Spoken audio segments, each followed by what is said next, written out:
Hello friends, आज मेरे पास है इलेक्ट्रिक कार। आज के समय को देखते हुए इलेक्ट्रिक कार लेना यानी कि ईवी लेना फ़ायदे का सौदा है या फिर घाटे का। एक्चुअल में प्रैक्टिकल क्या है, माहौल तो इतना बन गया है कि बिल्कुल पॉल्यूशन बहुत ज़्यादा हो चुका है। हमें अब ईवी की तरफ शिफ्ट हो जाना पड़ेगा और फ्यूचर जब ईवी ही है तो हमें अभी से जाने में क्या बुराई है। क्या असल में अभी से ईवी की तरफ शिफ्ट होना प्रैक्टिकल है या नहीं है, सारी चीज़ें आज की वीडियो में क्लियर करूँगा। ईवी के फ़ायदे कौन कौन से होते हैं, प्रैक्टिकल फ़ायदे आपको सारे बता दूंगा और इस ईवी के साथ कुछ नुकसान भी है जुड़े हुए, वो भी आपको क्लियर करूंगा आज की वीडियो में। तो बिना स्किप के वीडियो को देखना। चैनल को सब्सक्राइब नहीं किया है तो अभी से सब्सक्राइब कर लेना। चलो स्टार्ट करते हैं वीडियो। तो देखो, सबसे पहले सबसे बड़ा फायदा इसका बता देता हूं जिसको फीचर किया जाता है और आम इंसान इसीलिए इस ईवी को लेता है, वो है पैसे बचेंगे। लो रनिंग कॉस्ट इसका सबसे बड़ा फीचर है कि जी सबसे कम खर्च में चलती है, बिजली से चार्ज करो और डीजल पेट्रोल वाली गाड़ियों से बहुत सस्ती चलती है। एक्चुअल में ऐसा है या नहीं है, इसको मैंने कंपेयर किया है, कैलकुलेशन भी किया है। इसके एग्जांपल के लिए एक वीडियो का लिंक दे देता हूं मैं आपको, वो भी आप देख लेना, समझ जाओगे ईवी चलने में कितनी सस्ती है। लेकिन सबसे बड़ा फोकस यही है कि ईवी चलने में सस्ती है, लो रनिंग कॉस्ट, अप्रॉक्स 2 रुपए किलोमीटर के आसपास ये चलती है। वहीं डीजल पेट्रोल वाली गाड़ियां आपको 5 से 6 रुपए किलोमीटर के आसपास पड़ती हैं। दूसरा इस गाड़ी का बड़ा फायदा जिसके लिए लोग लेते हैं, गाड़ी का ड्राइविंग प्लेजर। गाड़ी को चलाने में बहुत मजा आता है, गाड़ी में टॉर्क ज्यादा है, पावर ज्यादा फील होती है। एक्सीलरेटर पे पैर रखो और गाड़ी स्वयं से आगे निकल जाती है, ओवरटेकिंग में प्रॉब्लम नहीं होती। यहाँ तक कि इसका ड्राइविंग एक्सपीरियंस ऐसा है, किसी भी डीजल पेट्रोल वाली ऑटोमेटिक कार से आप इसको कंपेयर कर लो, ऊपर ईवी ही आएगी। ये इसका फायदा है। तीसरा एक फायदा, इसका बड़ा फायदा, वो है इसकी गवर्नमेंट की सब्सिडी। जब आप ईवी कार लेते हो तो गवर्नमेंट इस पे सब्सिडी देती है आपको। कुछ स्टेट में कुछ है, कुछ स्टेट में कुछ है। यूपी में इसका 100% रजिस्ट्रेशन फ्री है। अगर 20-30 लाख रुपए की गाड़ी है तो 2-3 लाख रुपए आपको वहाँ बच जाते हैं। एक ये भी बड़ा फायदा है, पैसे बचते हैं, रजिस्ट्रेशन नहीं देना पड़ता। और हो सकता है आने वाले सालों में इस चीज़ को गवर्नमेंट कंटिन्यू करे। ईवी का एक चौथा फायदा भी है, वो है इसका लो मेंटेनेंस। ऐसा हम लोग समझते हैं और ऐसी ही पब्लिसिटी भी है। वजह देखो, ईवी के इंजन में आपको इंजन नहीं मिलेगा, यहाँ पर एक मोटर लगी हुई होती है। क्योंकि गाड़ी में मूविंग पार्ट्स कम है, इस वजह से इसका मेंटेनेंस कम है। लेकिन मेरा ओपिनियन इस मामले में भी थोड़ा अलग है। अगर मैं इस चीज़ को यहाँ एक्सप्लेन करूंगा तो वीडियो का मकसद से भटक जाऊंगा। इसके लिए पूरे एक अलग से वीडियो बननी चाहिए। अगर आप चाहते हैं कि ईवी के फ्यूचर मेंटेनेंस पे वीडियो बनाऊं तो प्लीज़ कमेंट बॉक्स में ज़रूर लिखना।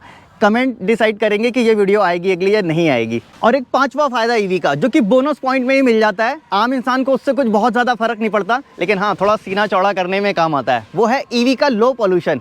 ईवी पॉल्यूशन नहीं करती, ईवी के टेल पाइप से धुआं नहीं निकलता क्योंकि इसके अंदर इंजन नहीं है, पेट्रोल डीजल नहीं जलता, सिर्फ इलेक्ट्रिसिटी से एक मोटर चलती है। अब इसकी वजह से इसमें पॉल्यूशन नहीं होता। लेकिन मेरा मानना यहाँ पे थोड़ा सा अलग है, पॉल्यूशन एक्चुअल में होता है लेकिन हाँ वहाँ पर नहीं होता, टेल पाइप से नहीं आता। और आम इंसान को बहुत ज़्यादा कुछ इससे लेना देना भी नहीं है, पैसे बचते हैं, वो एक बड़ा रीज़न है ईवी को लेने का। अब मैं आता हूँ इसके नेगेटिव्स की तरफ। अब इस ईवी के, इलेक्ट्रिक कार के नेगेटिव में सबसे पहला नंबर आता है और जो सबसे बड़ा नेगेटिव है वो है इसकी रेंज एंजाइटी। ईवी को जब आप एक बार चार्ज करते हो तो कुछ में 200 किलोमीटर और कुछ में 400 किलोमीटर के आसपास का रेंज क्लेम किया जाता है, लेकिन एक्चुअल में वो रेंज उतनी ही किलोमीटर चले इसका कुछ भरोसा नहीं है। मैंने अभी इस ईवी को चलाया था, 1 किलोमीटर चलाया है, 3 किलोमीटर की रेंज कम हो गई है। तो जब भी आप गाड़ी चलाते हो, किसी लॉन्ग ड्राइव पे या कहीं भी जा रहे हो, तो एक दिमाग में उस रेंज की एंजाइटी बनी रहती है। आप बार बार मीटर देखते रहते हो, कितने किलोमीटर चल गई, अच्छा कितने बाकी रह गए, अरे ये तो और ज़्यादा कम हो गए।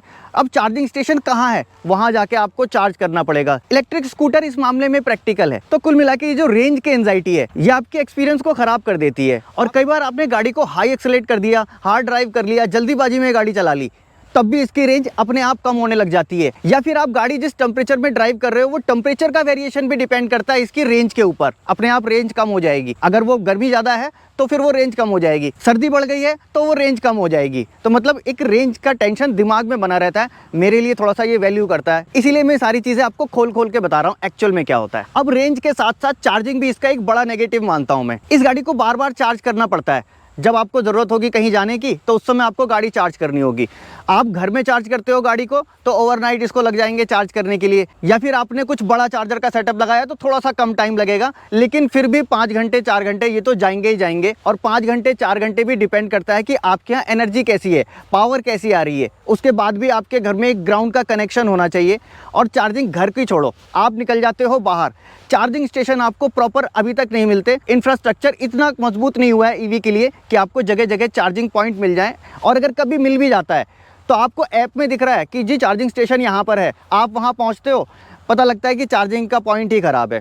या फिर कई बार ऐसा होता है आप पहुँच गए, आपने देखा चार्जिंग का पॉइंट भी सही है, लेकिन वहाँ पे लाइन लगी हुई है, 3 गाड़ियाँ पहले से लगी हैं। अब 3-3 घंटा एक गाड़ी अगर ले लेती है, मैं कह रहा हूँ 2-2 घंटे भी ले लेती है, तो 6 घंटे बाद आपका नंबर आएगा। मुझे नहीं लगता प्रैक्टिकली कोई भी ड्राइव पे निकलता है 6 घंटे का वेट कर सकता है।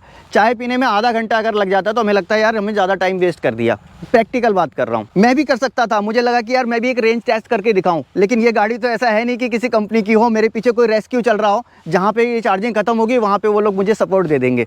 तो ऐसा करना मेरे लिए रिस्की है, बच्चा लेके साथ में मैं नहीं कर सकता। अभी तक चार्जिंग का कोई इतना बेहतर इंतजाम नहीं है, और अगर देखो बेहतर इंतजाम हो भी गया तब भी मैं इसको प्रैक्टिकल नहीं समझता। ध्यान से सुन लेना, बिल्कुल मुद्दे की बात है। तो इस गाड़ी को चार्ज करने के लिए वायर लगाना और चार्जर पे लगा के इसको चार्ज करना उस बैटरी को प्रैक्टिकल नहीं है। प्रैक्टिकल क्या होना चाहिए था, देखो एक ऑप्शन पहला देता हूँ, इसके अंदर बैटरी होनी चाहिए थी रिप्लेसेबल। जैसे कि आप घर में सिलेंडर लाते हो रिफिल, रिप्लेसेबल बैटरी होनी चाहिए थी। आप स्टेशन पे पहुंचे, बैटरी नीचे आई, आपने दूसरी बैटरी ली, हैंग की और आप चलते बने।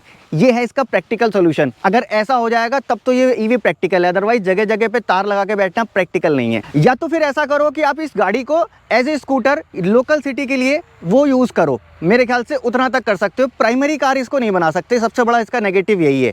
चार्जिंग का एक दूसरा मॉड्यूल भी बता देता हूँ कि जो होना चाहिए था, हो सकता है इस पे काम चल रहा हो, आगे कभी हो। मेरा लॉजिक ये कहता है, क्योंकि मैं मेंटेनेंस का बंदा हूँ, हर चीज़ को प्रैक्टिकली सोचता हूँ आगे क्या होना चाहिए। दूसरा मॉड्यूल उसका ये है कि गाड़ी के साथ बैटरी पैक लगा रहे, चार्जिंग स्टेशन जगह जगह ना होते हुए रोड के अंदर वायरलेस चार्जिंग के सिस्टम बिछे हों। हाँ, ये कॉस्टली ज़रूर पड़ता, लेकिन ये एक मजबूत इंफ्रास्ट्रक्चर होता।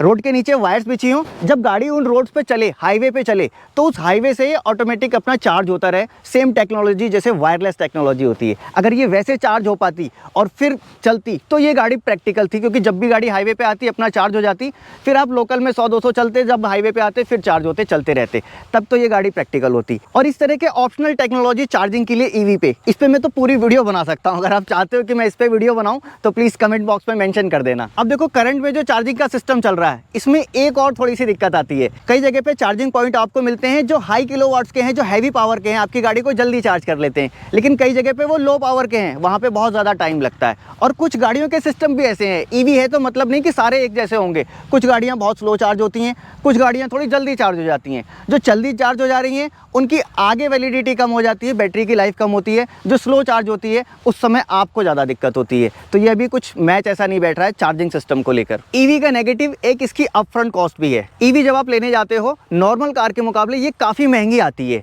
अगर एक पंच का एग्जांपल मैं ले लूँ, टाटा पंच 6 लाख रुपए में बेस मॉडल आ जाता है एक्स शोरूम प्राइस। वहीं अगर ईवी पंच लेने जाते हो तो आपको 10 लाख रुपए में मिलती है। 4 लाख रुपए पहले ही आप एक्स्ट्रा दे रहे हो, और उस 4 लाख रुपए का इंटरेस्ट भी एक्स्ट्रा दे रहे हो। अब उस 4 लाख रुपए में मान लो हम पेट्रोल खरीद लेते, 94 रुपीज़ के हिसाब से अगर मैं पेट्रोल लेने जाऊं तो लगभग 4255 लीटर पेट्रोल आता है। 4255 लीटर का पेट्रोल अगर पंच से चलाऊं 20 के माइलेज के हिसाब से, तो ये 85,000 किलोमीटर की रनिंग करते। मतलब वो जो अपफ्रंट कॉस्ट वहां पहले ही आपने 4 लाख रुपए दे दी, वो 4 लाख में आप 85,000 किलोमीटर गाड़ी चलाते। और वो 85,000 किलोमीटर कब पूरे होते हैं? लगभग 4 साल 7 महीने लग जाते हैं। 4 साल 7 महीने तक गाड़ी फ्री चलती है। एक एवरेज में 1500 किलोमीटर का ले रहा हूँ कि महीने में एक आम आदमी 1500 किलोमीटर गाड़ी चला ही लेता है। तो आप सोचो इतनी कॉस्ट आपने पहले दे दी, उतने में फ्री में आप गाड़ी 4 साल 7 महीने तक चलाते। इवन जब इस ईवी को 4 साल 7 महीने चलाओगे 85,000 किलोमीटर, लगभग 2 से 2.5 लाख रुपए की बिजली बीमा फूक लोगे। तो ये एक इसका नेगेटिव है जिसको आप फोकस नहीं कर पाते। अब ईवी की रीसेल वैल्यू पे अगर आते हैं तो ईवी की रीसेल वैल्यू को भी मैं एक नेगेटिव मानता हूँ। ईवी का रीसेल प्राइस हमेशा कम होगा। कितना कम होगा एक अंदाजा के लिए आपको बता देता हूँ। आप एक स्मार्टफोन लेते हो 1 साल पहले और 1 साल बाद जब उसे बेचते हो तो क्या वैल्यू मिलती है आप अंदाज़ा लगा लेना। अप्रॉक्स वही वैल्यू आपको ईवी की भी मिलेगी। ऐसा क्यों कह रहा हूँ समझ लो प्रैक्टिकली। देखो ईवी के अंदर जो मेन चीज़ है वो है इसकी बैटरी। अब इस बैटरी की लाइफ ऐसा नहीं है कि जब आपने 2 साल पहले ली थी 2 साल बाद भी वही है। कंपनी भी खुद कहती है कोई भी बैटरी आप ले लो उसकी लाइफ हर साल कम होती जाती है। और उसकी लाइफ का कम होना एक तो नॉर्मल है कि इतनी होगी ही होगी, इससे ज़्यादा भी हो सकती है अगर आपने सही इस्तेमाल नहीं किया तो। अब सही इस्तेमाल में क्या होता है, देखो बैटरी को जब चार्ज किया जाता है इसके सेल्स का अरेंजमेंट होता है। कुछ लोग अगर इलेक्ट्रिक स्कूटर वगैरह चलाते होंगे तो उन्हें मालूम होगा बैटरी को स्वैप कराते हैं जब हम बैटरी को सीरीज़ में लगाते हैं, और इसके अंदर छोटे छोटे सेल्स, बहुत सारे लाखों सेल्स सीरीज़ में लगाए गए हैं। अब उस सीरीज़ में क्यों लगाते हैं? लोड को डिस्ट्रीब्यूट करने के लिए। बैटरी को चार्ज करना भी एक बड़ा तरीके का काम होता है। अगर चार्जर सही नहीं है, आप देखना अपने आईफोन को किसी दूसरे चार्जर से चार्ज कर दो, उसकी बैटरी ख़राब हो जाती है। उसकी बैटरी जल्दी डाउन होने लग जाती है। फिर सर्विस सेंटर वाले बोलते हैं जी आपने इसका ओरिजिनल यूज़ नहीं किया था। तो क्या भरोसा कि आप ईवी जहाँ जहाँ चार्ज कर रहे हो आपको वो सेम वैसी प्योर इलेक्ट्रिसिटी मिल रही है, वैसा ही चार्ज कर पा रहे हैं। दूसरा, ईवी को चार्ज करने के लिए हर कोई चाहेगा कि मैं जल्दी से चार्ज करूँ और निकल जाऊँ, फास्ट चार्जर का इस्तेमाल करूँ। बैटरी को जब भी फास्ट चार्जर से चार्ज किया जाता है हीट एक्स्ट्रा जनरेट होती है, साथ में बैटरी की लाइफ भी कम होती है। जितना उसको चलना चाहिए उतना नहीं चलती, बैटरी के ख़राब होने के चांस ज़्यादा आते हैं। मतलब सीधा सीधा कहूँ तो बैटरी पे रिस्क ज़्यादा है और बैटरी ही इसकी सबसे बड़ी चीज़ है। अब कोई रीसेल में अगर इसको खरीदेगा तो वो बैटरी की लाइफ देखेगा कि भाई क्या लाइफ है, वो दिखाएगा जी ठीक है। मान लो वो सॉफ्टवेयर दिखा भी देता है कि इतनी लाइफ है इतनी लाइफ है, लेकिन उस सॉफ्टवेयर पे आप भरोसा नहीं कर सकते। जैसे कि डिजिटल मीटर देख लो आप, डिजिटल मीटर में जो दिखा रहा है एक्यूरेसी वो आती क्या, नहीं आती है, क्योंकि उसकी लाइफ का ऐसा मेजरमेंट आप कर ही नहीं सकते बैटरी का। आप किसी लेड एसिड बैटरी को या लिथियम आयन बैटरी को चेक करा लेना और बताना कि इसकी लाइफ बता दो भाई साहब जरा चेक करके, वो नहीं बता पाएगा। वो तो उसको ही मालूम है, उसके मालिक को मालूम है उसने गाड़ी कैसी चलाई थी, गाड़ी चार्ज कैसे की थी। तो इसके लिए भरोसा किसी को नहीं होगा। अब जब इतनी महंगी कीमत कोई दे रहा है तो वो रीसेल में क्यों लेगा इस गाड़ी को, सेकेंड हैंड क्यों लेगा। वो सोचेगा यार मैं नई बैटरी ले लूँ।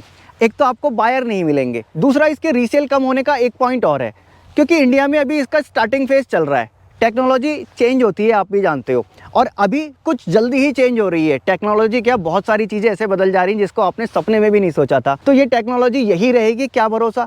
इसके बाद इम्प्रूवमेंट होगी और इम्प्रूवमेंट होगी। अब जो वो नया बायर जिसके सामने न्यू टेक्नोलॉजी होगी वो क्यों आपकी ओल्ड टेक्नोलॉजी वाली गाड़ी लेगा, वो तो प्रेफर ही नहीं करेगा। तब आप अपनी गाड़ी का क्या करोगे, या तो मजबूरी में उसको वैसे ही खड़ी कर दोगे या तो फिर बहुत कम दाम में उसको बेचोगे।